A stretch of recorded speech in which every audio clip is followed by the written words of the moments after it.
Hare Krishna, Krishna Krishna, Hare Hare, Hare Ram, Ram Ram, Hare Hare.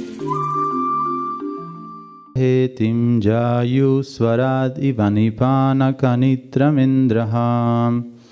In such a transcendental state, there is no need of artificial control of the mind, mental speculation or meditation as performed by the jñānīs and yogīs. One gives up such processes as the heavenly king Indra forgoes the trouble to dig a well. So this is a very nice analogy that is given here, comparing Indra with a transcendentalist.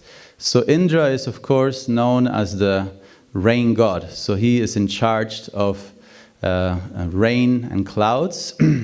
And we all know the story of the Govardhan Lila, where he became attached to the offerings that were meant for him. Krishna diverted his offerings to the Govardhan hill, and then he called the Samvartaka Cloud.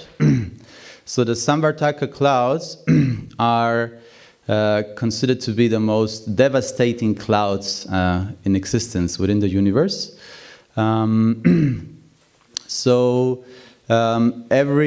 Regularly there is the so-called pralaya. So pralaya is when there is like a cycle of a day of Brahma ends. So in each pralaya there is first there is a rise of temperature. There are temperature rises. Prabhupada, I just heard recently, he says the temperature of the sun increases 1,000 times. So it becomes extremely hot and everything is burnt. Everything is burnt. And then there is rains, devastating rains that come from the Samvartaka clouds. So the Samvartaka clouds are so powerful that each drop from the Samvartaka cloud is said to be as big or thick like the leg of an elephant, So not small drops like this, or maybe monsoon rain, maybe like this, but this kind of drops. So then there is a huge inundation. And this is very interesting because this is what happens, this is how nature is rejuvenated as well. Because as we know, we are now in the age of Kali, so nowadays we already have contaminated the planet to a very great extent. So we have, plastic is already in the food chain. So there's so much plastic involved in our all the natural cycles that plastic actually is in the food chain. And of course the oceans are full of plastic, and there's different estimates that there are some islands in the middle of the ocean that are as big as countries, just plastic. So it becomes, of course, worse and worse as Kali Yuga progresses. And then at the very end, there is pralaya. There's smaller and bigger pralayas, or like you could say changes of ages. And the first thing that happens is the rise of temperature. Rise of temperature, and everything is burned. Everything is burned and sterilized, and you could say brought back to ashes. And then comes devastating rain. And the devastating rain then rejuvenates everything and brings everything back to life. So after the Sandhya, after the end of Kali Yuga, when the Sandhya is over, or the change between the ages, then nature retakes the whole planet. The descriptions are that towards the end of Kali Yuga, as we can already see to a great extent, there's barely any nature left. The old trees have been cut down, people live underground, there is almost no agriculture anymore, people actually rely on cannibalism to survive. That's the description. In 400,000 plus years, it's going to be a very terrible situation. So, but at the beginning of then the next age is Satya Yuga. So Satya Yuga is known as the age of forests also, because it says the whole planet is covered in forests. So first everything is burned down, all the plastic, everything is purified, and then rain comes for 1,000 years. And then nature takes over the entire planet, and very few people survive. Very few people in Satya Yuga. Population is the human population is very small, and then gradually again the decay of nature takes place. Then the ages progress gradually, and there's decay in quality of the people, and also decay in the pillars of Dharma. Gradually, with each age, one pillar of Dharma is forsaken. So actually the 4 regulative principles that we follow are based on the 4 pillars of Dharma. So in each age, one pillar is said to be forsaken. So in the first age, Satya Yuga, the first pillar that's forsaken is purity. So purity is completely given in the beginning of the age of Satya Yuga. It says that the people there are paramahamsas. So everybody in the beginning of the Satya Yuga are hamsas or paramahamsas. They are great souls. They are not deluded by nature. They actually can discriminate between matter and spirit. So that's the meaning of the word hamsa. Hamsa means swan, and I haven't tested it myself, but that's what we hear very often in the Prabhupada mentions very often, that swans have the ability to distill milk from water. So if you mix milk and water together, swans have the mystical ability to actually just extract the milk. So in a similar way, Paramahamsa or transcendentalist, he has the ability to actually see spirit within matter. Even we are enveloped in matter and we are covered by elemental layers. A transcendentalist has the ability to see past those layers, see past the mind, see with pure intelligence the true self. So that's Paramahamsa. So in the age of Satya Yuga, people are self-motivated. They are very self-disciplined. They don't need anybody to regulate them, to force them in any form of disciplines. There's no actually system of law and order, because people are self-motivated. It's actually said in the age of Satya Yuga there's the true, you could say, communist utopia. Everybody is equal. There is no difference, there is no caste divisions, there is no segregation in society. But that ends. When the Satya Yuga is over, already there are kingdoms and there's divisions in varnas and ashramas, because people become gradually contaminated, quality decreases. So purity, it says, is compromised by illicit sexuality.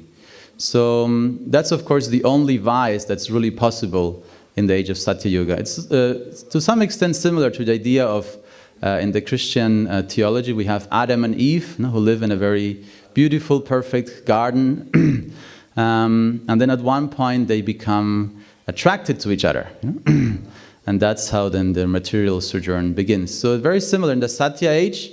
Everybody, they're all yogis and spiritualists, and they perform meditation. So that's when meditation is really possible, because there's no distractions. People don't have to work hard to get a livelihood. They actually are provided by nature all their needs. In some places you still have such a situation where you actually literally can live directly from nature. So Mahadyuti Prabhu told me when he was a teenager, the goal of all the hippies in America was to manage to get $150 and then buy a ticket to Hawaii.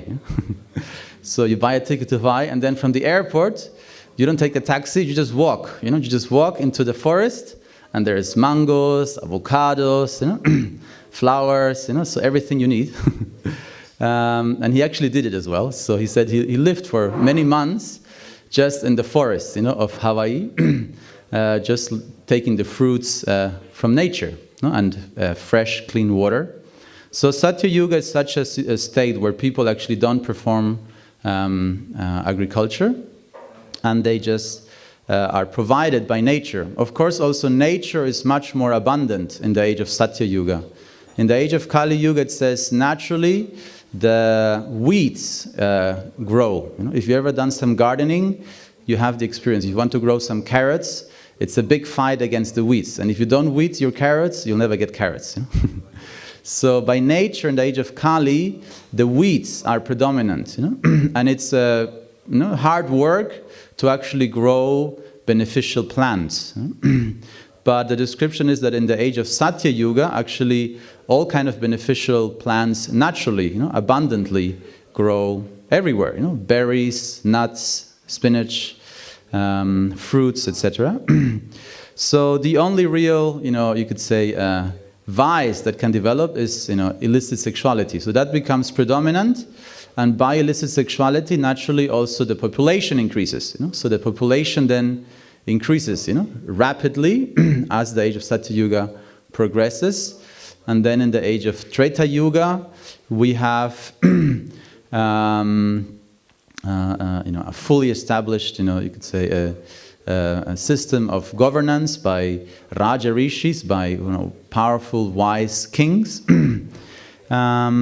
And their duty is now to organize religion. So you could say in Treta Yuga, religion becomes organized. So many people don't like organized religion, but and there's of course also Bhaktisiddhanta Maharaj said, an institution can be poison for spirituality, because it's not anymore self-motivated. There is rules and regulations that you might be forced to do something. So it's not spontaneous, but it's necessary because already a quarter of the population are not anymore considered to be pure or self-motivated. So a big part of society already has become strongly degraded by the mode of passion and ignorance.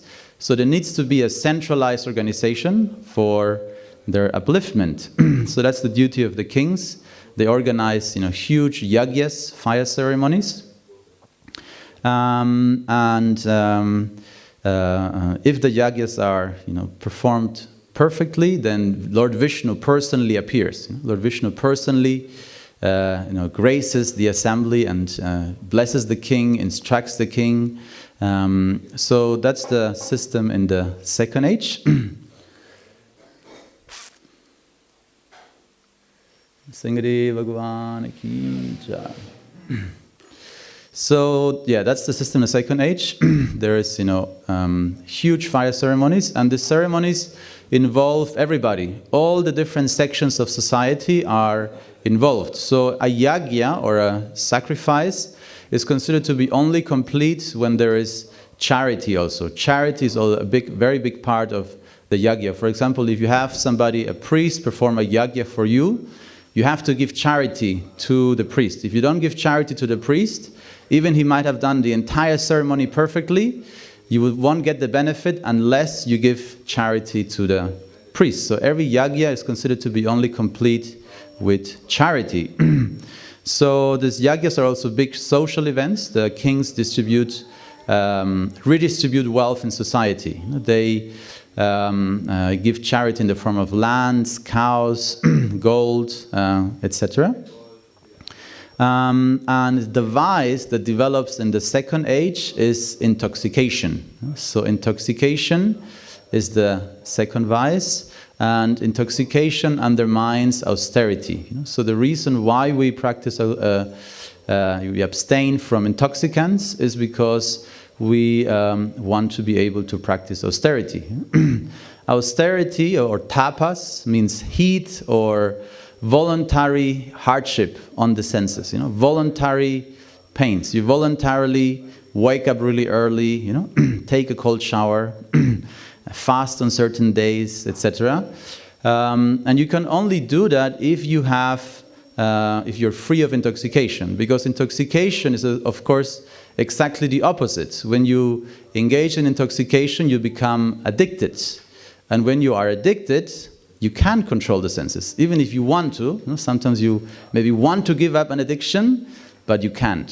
So tapas and addiction are exactly the opposite. So it says in the second age, addiction becomes predominant. Different forms of addiction, intoxication.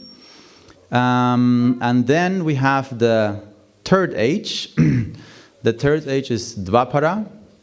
Dvapara Yuga. The system becomes again decentralized, actually. So in the second age, it's very centralized.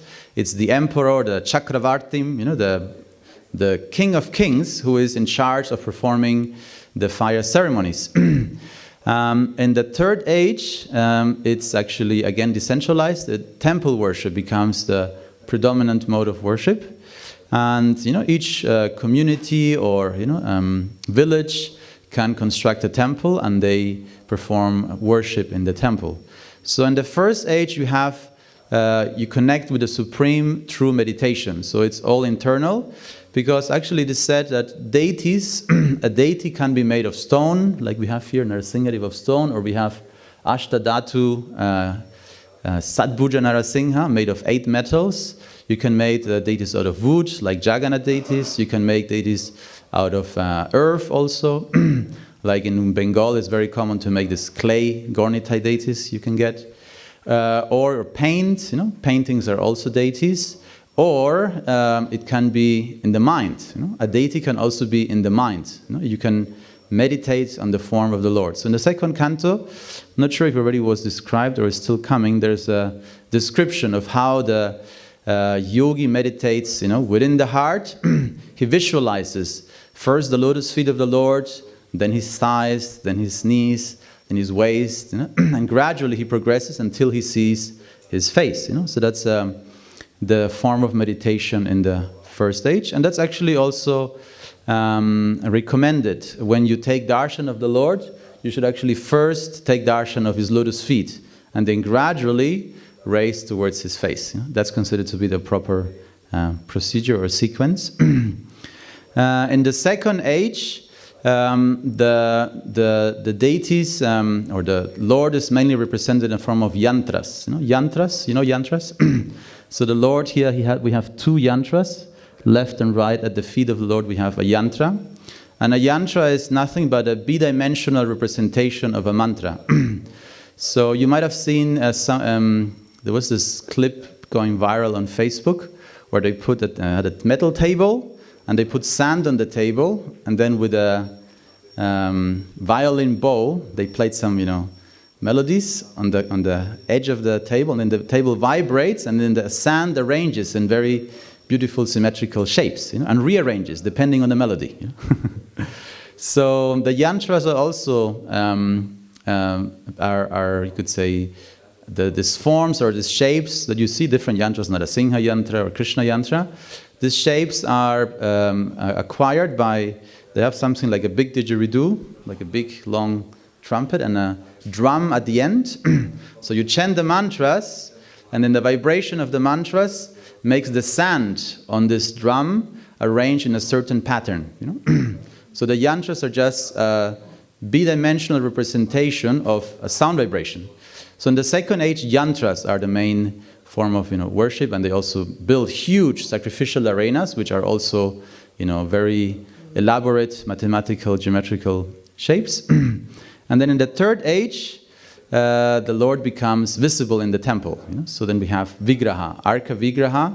The Lord mercifully appears in a personal form, because in the previous age, in Treta Yuga, actually people could, if the yagya was performed properly, everybody could take darshan of Vishnu. Vishnu would personally appear, and everybody would actually see Vishnu. So in the Treta age, the situation has decayed, and it's not anymore really possible to expect Vishnu to appear. So therefore he is represented in a 3-dimensional form in a temple, Arka Vigraha.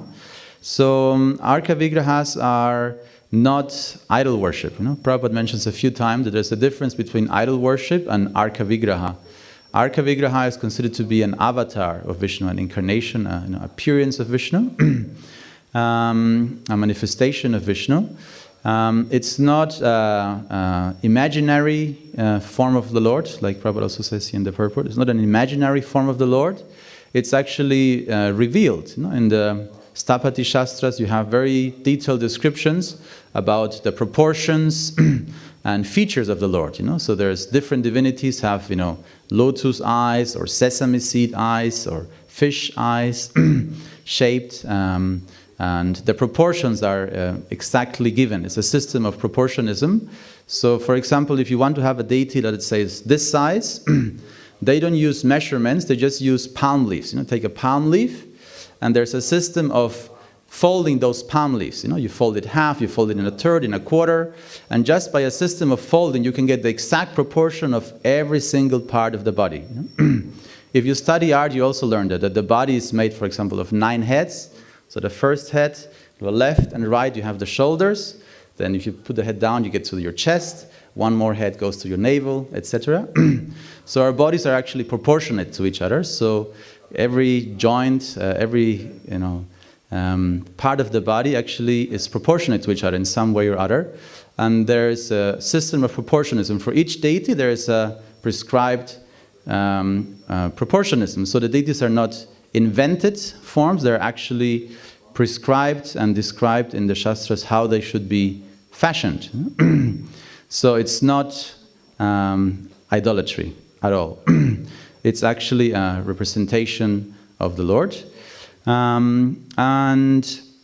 The logic behind it is that the Lord is present everywhere. The Lord is present in every heart, but also in every atom. So He's also present in every atom of matter. So if you fashion matter according to the descriptions of Shastra, then this form actually is considered to be the Lord. Of course, there's also a system of prana pratishta, where you invite the life force of a certain deity through mantras, and then after purifying the material elements, you invite the Lord to reside in that form, and then the form is worshipped as the Lord Himself. So He's woken up in the morning, He even gets a tongue scraper, and everything, water, food.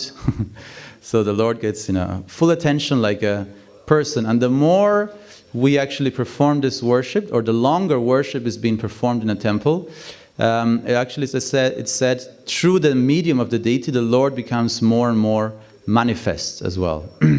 So if a deity is just fashioned and left standing, it's not the same as a deity that is being worshipped and attended. So the Lord manifests through the medium of the deity and receives our worship. Prabhupada also describes deity worship as a preparation to have a personal relationship with the Lord. It's like a rehearsal. So when we worship the deity, we rehearse to have a personal relationship with the Lord. So in the third age, it's described that compassion is forsaken. So compassion is forsaken in the third age, and compassion goes away through meat eating. Meat eating is considered to become predominant only in the third age, actually. That's when meat eating starts, becoming very predominant, and compassion is forsaken. So when we to kill an animal, you need to overcome natural compassion. So I remember when I was in school, I had some friends who were doing farmer school, and they were one of the tests at the end of farming school is to kill a chicken. That's part of the you want to become a farmer, you have to be able to slaughter at least a chicken. And most people dread this part more than any other part of the exam, academical parts or whatever. Most people were actually afraid, or dreaded to have to, decapitate, a chicken, because we have to overcome a natural compassion in order to do that. And of course, the more you do that, the more you actually become, I could say, desensitized. You become desensitized and do not anymore, feel, for others. So compassion is empathy. You actually feel the pain of the others. So that's the quality of compassion, and that is forsaken more and more through meat eating. Also because when you eat an animal, you actually eat the fear and the pain that the animal has gone through. For example, it is said that when you're angry, if you're really in a rage, your breath contains enough poison to kill a small rabbit. So if you're really angry and you collect your breath on a mirror and collect this liquid and give it to a rabbit, it dies. So emotions actually poison our system. So anger or fear, all of these are emotions that actually poison our body. They are poison. So when you eat an animal that has died in fear, then you actually take that onto your system. So even in a subtle level, beyond the tamasic qualities of difficult indigestion, etc. Also energetically, it's very harmful to eat meat. So that becomes predominant in the third age, and then in the last age, our current age, the age of Kali, the only pillar of Dharma that's still established or standing is honesty. So honesty is still appreciated. The majority of people think that meat eating is absolutely normal. Even there's a trend becoming more conscious about the suffering they undergo. But in general, the majority of people, they eat meat daily. So that's not considered to be very relevant. Intoxication, even less. It's considered to be actually very important for the quality of life. In the weekend or every evening to have some wine or something, or go to a party somewhere in the weekend. In Germany, there was even one party that was founded, the Right for Intoxication. So the Right for Intoxication party. So they wanted to legalize all kind of different drugs that are illegal nowadays as well. So that's the tendency. Intoxication is considered to be almost a human right. And of course, sexuality is even further away. It's Satya Yuga. So actually, it's the opposite. If you're very successful, if you're very sexually potent, you're considered to be very successful. But all of this, the four regulative principles that are prescribed in different paths of yoga, and some tradition it's yama and so niyamas, and we have the four regulative principles of freedom. So they're called the four regulative principles of freedom. And it seems like a contradiction that regulation and freedom don't seem to go together. But actually, if we give in to any of those four degradations, or if we undermine those pillars of Dharma, we actually are forced to act in a certain way. For example, intoxication is the easiest one to understand. You think you're free when a teenager thinks, I am free, I'll do whatever I want, I'm going to start smoking now. I know my parents don't want me to smoke, but I'm rebellious and I'm free, I'll just start smoking. And very soon you realize that you're addicted and all your pocket money goes into cigarettes. And then you want to give it up, but you can't because you're addicted. So actually, freedom is actually to regulate yourself. If you regulate yourself, you actually are free. If you want, you could still choose to do it, but you don't have to. You're not compelled to do any of those things. So in the age of Kali, we have honesty as the last pillar of Dharma that is still appreciated, but still even honesty is being, of course, undermined through gambling and speculation in the stock markets. It's a big lie. It's a huge lie. For example, there's many groups in NGOs that are trying to force the stock markets to not trade in food, because when food is traded in the stock markets, prices become either artificially inflated, like quinoa, for example. So quinoa comes, of course, from Peru. Everybody likes quinoa now everywhere because it's so healthy and wonderful. And now the prices have risen so much that the local people in Peru can't eat quinoa anymore. Too expensive. If you grow it yourself, you can have it. Otherwise, you can't afford it anymore. So it's or even worse is when the prices dump. So they produce so much oranges, and then the orange prices drop. And then to keep the prices up again, they throw tons of oranges into the ocean, or all kinds of food regularly. Tons of animals, foods, grains are just, burned or thrown into the ocean in order to keep the prices up again. So all of this is, part of gambling or speculation. Of course, also mental speculation. When you have an idea, you speculate and you propagate it as truth. So that's also very common in the age of Kali, that all kind of people propagate their ideas as truth, even it's only their mental speculation. So honesty also becomes more and more undermined.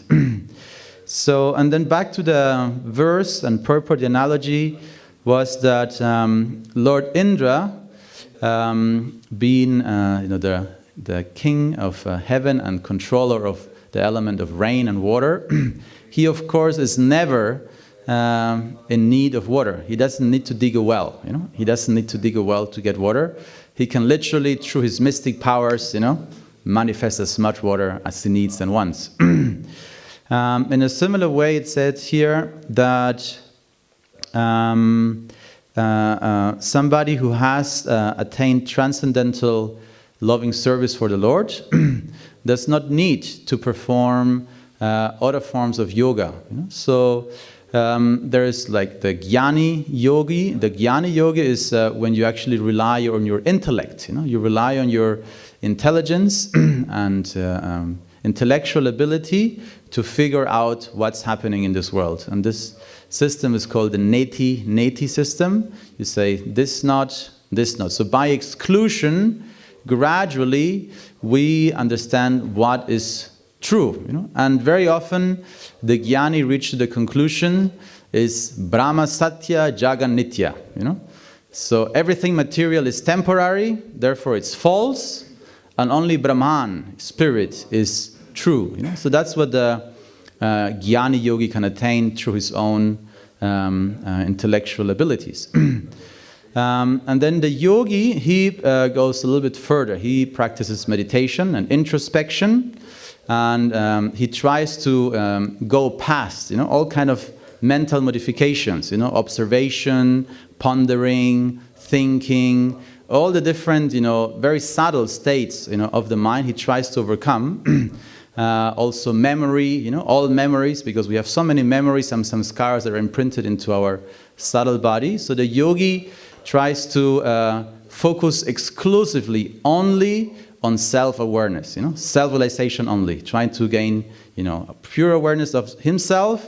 And then, if the yogi becomes accomplished, he realizes that he's not alone, that there is the Paramatma. So there is Atma, the self, and the Paramatma, the supersoul. So an accomplished yogi ultimately meditates on the Paramatma form of the Lord within his heart.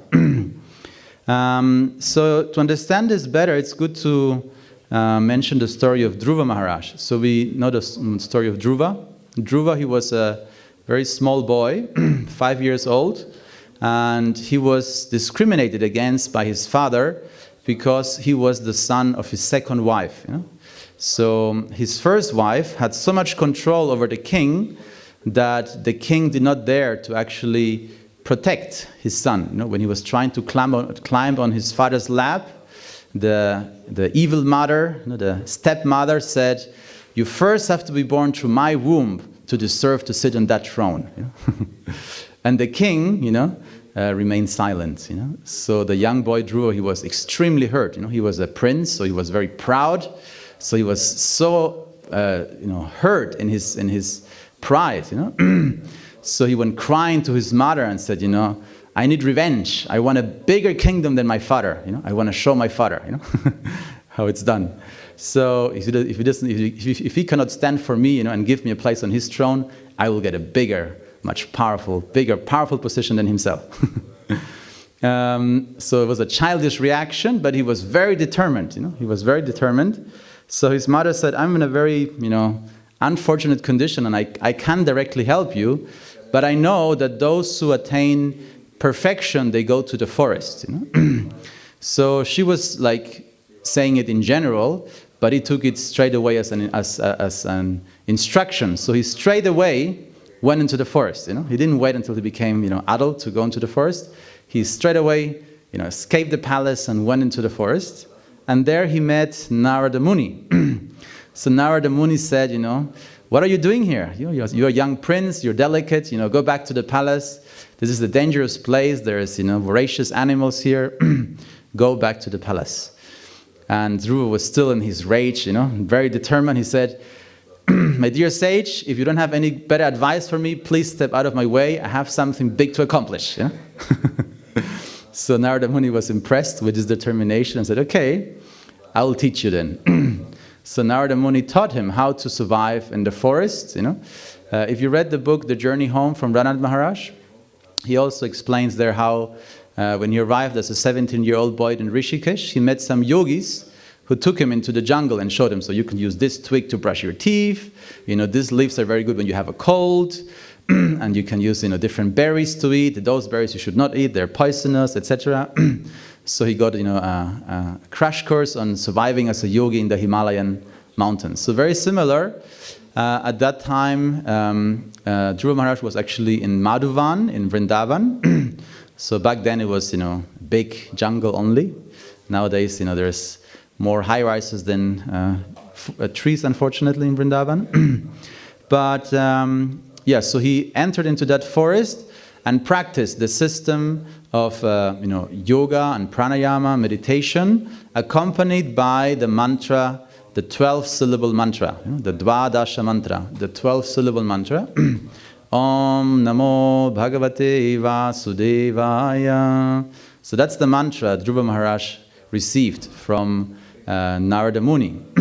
So he went into the forest, and he was standing on one leg, Tadasana, mountain pose, and he was meditating, upon the Lord through this mantra. And first, he, was eating berries and leaves, but gradually, because he was performing the path very rigorously and very attentively, he managed to actually withdraw himself more and more internally. So very soon he actually gave up eating solid food and only relied on drinking water.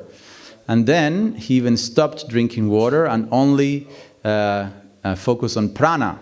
He was only inhaling and exhaling, with great attention, and survived just through prana. But then, at the ultimate stage of yoga, you actually merge the prana and apana. So we have two main pranas in the body, prana and apana. So when you inhale, then prana races through the Sushumna Nadi, through the central energy channel or the central nervous system. It races, through the spinal cord, into the brain, into the third eye. And on the exhalation, apana travels exactly the same path back, through the brain, into the spinal cord, all the way down. So that's prana and apana. So prana and apana, first the yogis perform ujjayi breathing. So ujjayi breathing, you try to make the breath as long as possible. So you close the glottis. You close the glottis. It's a small thing here where the vocal cords are attached, and you inhale like this. And if you do it properly, your breath will become more subtle and much longer.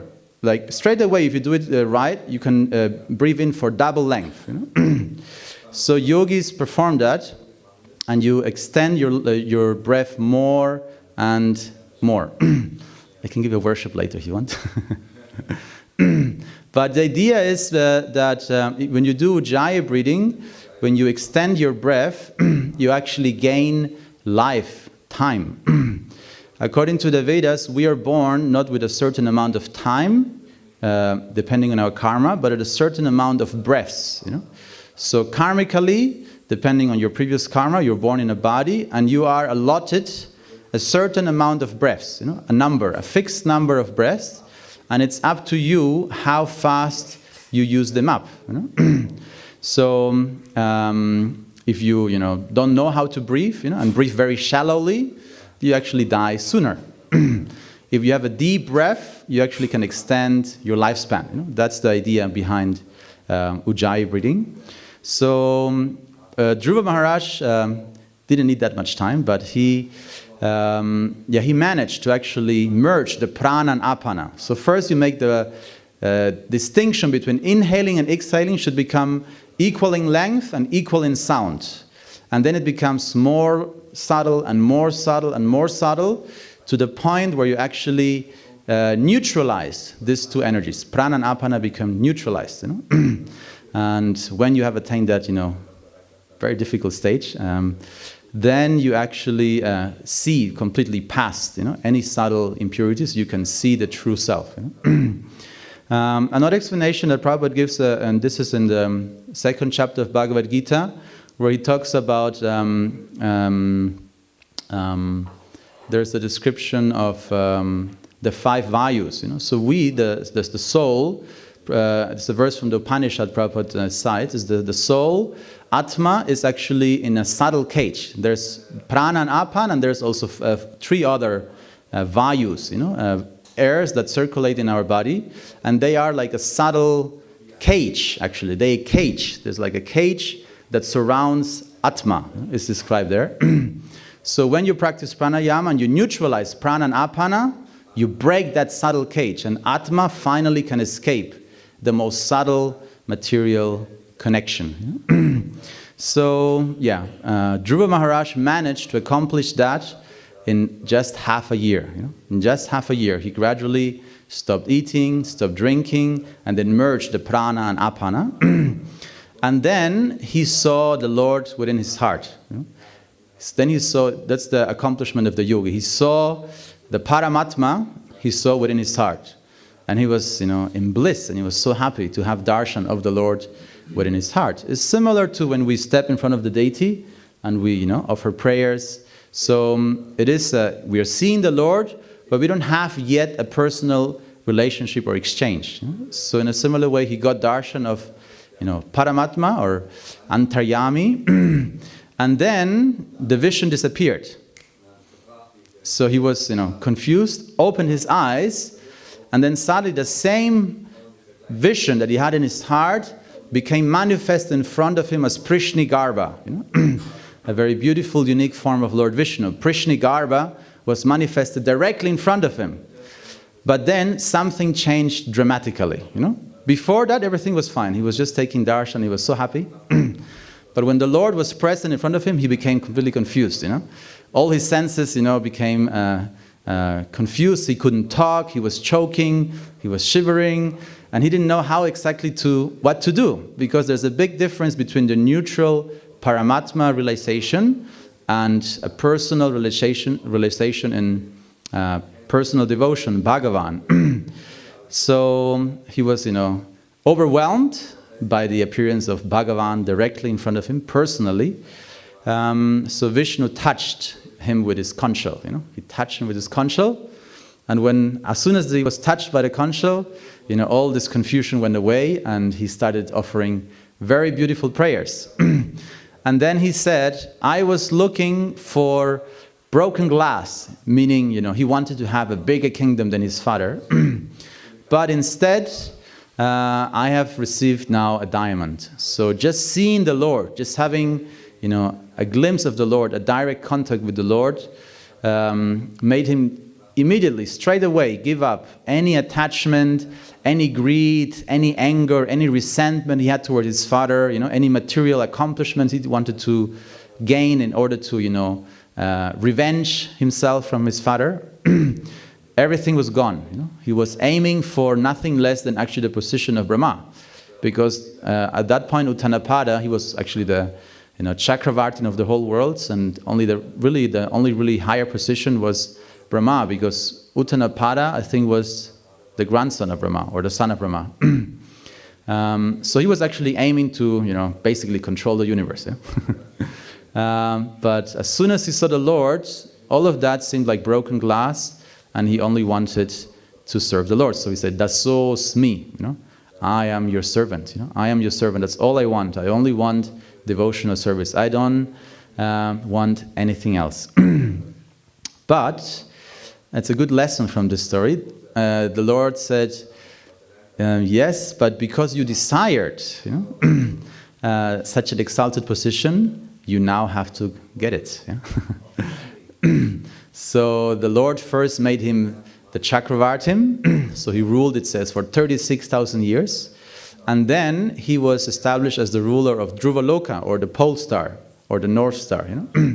The North Star is actually considered to be the highest planet within matter. It's actually considered to be, you could say, a speck of Vaikuntha, a speck of the spiritual world within matter.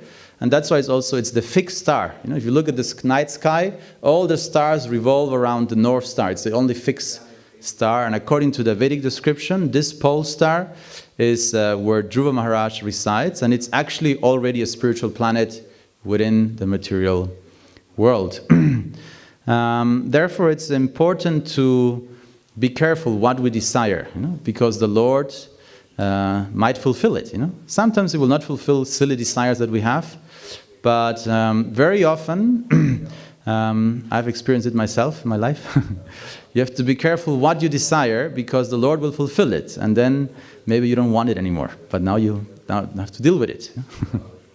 So, like that. Just like it says here that Indra doesn't need to, dig for water because, he controls rain. In a similar way, when you have a personal relationship with the Lord through devotional service, there is no need for any other form of, mental speculation or yogic practice. Okay, thank you very much. Maybe there's some questions, comments. Grantaraj Srimad Bhagavatam ki jai, Srila Prabhupada ki jai. Hare Krishna, Krishna Krishna, Hare Hare, Hare Ram, Ram Ram, Hare Hare.